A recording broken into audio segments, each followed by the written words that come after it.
Hello students, today we are going to solve numerical of Cant.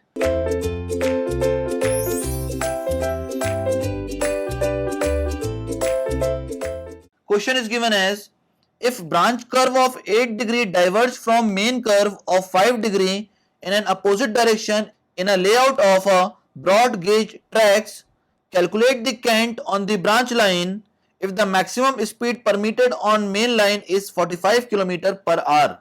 Now maximum speed permitted on main line is equals to 45 km per hour. Now radius of curve of main line will be equals to 1720 upon d, where d is the degree of curve. So it will be equals to 5.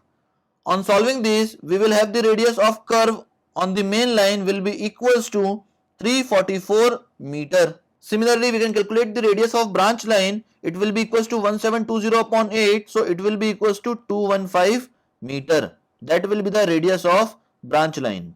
Now theoretical Cant required for main line will be given by E theoretical equals to GV square upon 127 R.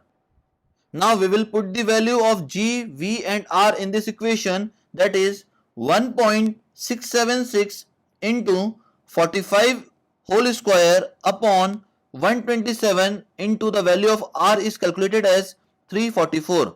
On solving this, we will get the value as 7.77 centimeter. That will be the value of theoretical Cant.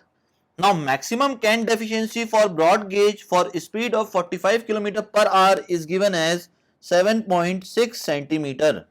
Therefore, actual Cant for main track will be equals to 7.77, that is the theoretical Cant, minus maximum Cant, that is 7.6. It will be equals to 0.17 centimeter. That will be the E actual.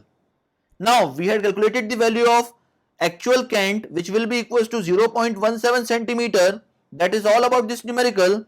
Thank you very much, students.